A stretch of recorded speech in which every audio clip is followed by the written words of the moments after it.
ஆண்டவரும் இரட்சகருமாகிய இயேசு கிறிஸ்துவின் ஒப்பற்ற நாமத்தில் சிலுவையை பற்றிய உபதேசம் என்கின்ற இந்த நிகழ்ச்சிக்கு உங்களை அன்போடு கூட கர்த்தருடைய நாமத்தில் நான் வாழ்த்தி வரவேற்கிறேன். இந்த லெந்து காலங்களில் நமது அருமை ஆண்டவராகிய இயேசு கிறிஸ்து சிலுவையின் பட்ட பாடுகளை நாம் நினைவு கூறும் பொழுது நம்முடைய மனுஷிய சுபாவத்தில் இருந்து தெய்வீக சுபாவத்திற்கு நாம் பரிமாற்றம் செய்யப்படுகிறோம். சிலுவையை குறித்து சிந்திப்பதினால், சிலுவையை தியானிப்பதினால் நம்முடைய சுபாவங்களில் மிகப்பெரிய மாற்றங்களை உண்டாக்கக்கூடிய வல்லமை உடையதுதான் சிலுவையை பற்றிய உபதேசம். அப்போஸ்தலனாகிய பவுல் கொரிந்து சபைக்கு எழுதும் பொழுது சொல்லுகிறார், 1 கொரிந்தியர்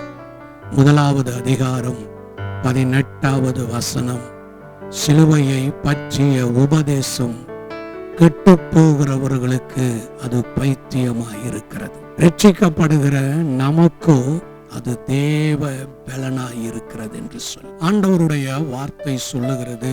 ரோமருக்கு எழுதின நிருபம் 4 அதிகாரம் 24, 25 நம்முடைய கர்த்தராகிய இயேசுவை மரித்தோரில் இருந்து எழுப்பினவரை விசுவாசிக்கிற நமக்கும் அப்படியே எண்ணப்படும். அவர் நம்முடைய பாவங்களுக்காக ஒப்பு கொடுக்கப்பட்டும் நாம் நீதிமான்கள் ஆக்கப்படுவதற்கு எழுப்பப்பட்டும் இருக்கிறார். ஆண்டவராகிய இயேசு கிறிஸ்து எனக்காக சிலுவையில் பலியானார்.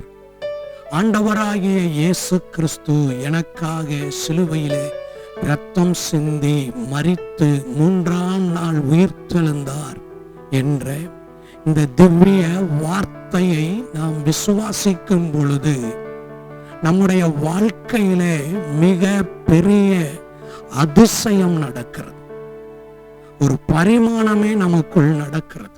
இயேசு கிறிஸ்துவின் மேல் நாம் விசுவாசம் வைக்கும் பொழுது நமக்குள் அதிசயமான, ஆச்சரியமான, மனித அறிவுக்கு எட்டாத காரியங்கள் நமக்குள்ளே நடக்கிறது.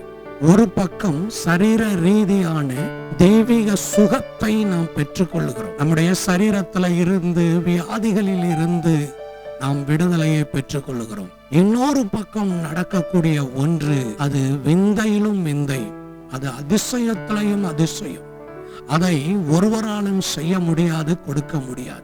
ஆண்டவராகிய இயேசு கிறிஸ்துவை நாம் விசுவாசிக்கும் பொழுது நமக்குள் நடக்கக்கூடிய ஒன்று, பாவியாயிருக்கிற நாம் நீதிமான்கள் ஆக்கப்படுகிறோம்.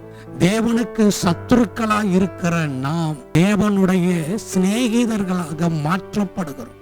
புது சிருஷ்டியாக மாற்றப்படுகிறோம். பழைய வாழ்க்கை, பழைய சுபாவங்கள், ஜென்ம சுபாவங்கள் நமக்குள் மாற்றப்படுகிறது. ஒருவன் கிறிஸ்துவுக்குள் இருந்தால் அவன் புது சிருஷ்டியாய் இருக்கிறான். ஆண்டவராகிய இயேசு கிறிஸ்து எனக்காக சிலுவையிலே பாடுபட்டார், மரித்தார், 3ஆம் நாள் உயிர்த்தெழுந்தார் என்ற அந்த உன்னத சத்தியத்தை நாம் விசுவாசிக்கும் பொழுது நமக்குள் நடக்கப்படுகிற மகா பெரிய மாபெரும் மாற்றங்கள் என்னவென்றால், எபேசியருக்கு எழுதின நிருபம் 2 அதிகாரம் 12 13 அக்காலத்துல கிறிஸ்துவை சேராதவர்களும் இஸ்ரவேலருடைய காணியாட்சிக்கு புறம்பானவர்களும் வாக்குத்தத்த உடன்படிக்கைகளுக்கும் அந்நியரும் நம்பிக்கை இல்லாதவர்களும் இவ்வுலகத்தில் தேவனற்றவர்களுமாய் இருந்தீர்கள் என்று நினைத்துக் கொள்ளுங்கள். முன்னே தூரமாய் இருந்த நீங்கள் இப்பொழுது கிறிஸ்து இயேசுவுக்குள் கிறிஸ்துவின் இரத்தத்தினாலே சமீபமானீர்கள். கிறிஸ்துவை சேராதவர்களாய் இஸ்ரவேலருடைய காணியாட்சிக்கும் வாக்கு தத்தங்களுக்கும் அந்நியராக தூரமாக இருந்த நாம் ஆண்டவராகிய இயேசு கிறிஸ்துவினுடைய சிலுவையின் பாடுகளை விசுவாசிக்கும் பொழுது, நம்பும் பொழுது, விசுவாசித்து ஏற்றுக்கொள்ளும் பொழுது தூரமாயிருந்த நாம், காணியாட்சிக்கு தூரமாயிருந்த நாம், வாக்கு தத்தங்களுக்கு தூரமாயிருந்த நாம் அதற்கு உரியவர்களாக நாம் மாற்றப்படுகிறோம். தேவனுடைய உடன்படிக்கைக்கும் தேவனுடைய நம்பிக்கைக்கும் உரியவர்களாக நம்ம மாற்றப்பட்டு விடுகிறோம். சிலுவையை பற்றிய உபதேசத்தை நாம் விசுவாசிக்கும் பொழுது நாம் இந்த ஆசீர்வாதங்களுக்கும் இந்த நன்மைகளுக்கும் நாம் உரியவர்களாக நம்ம மாற்றப்பட்டு விடுகிறோம்.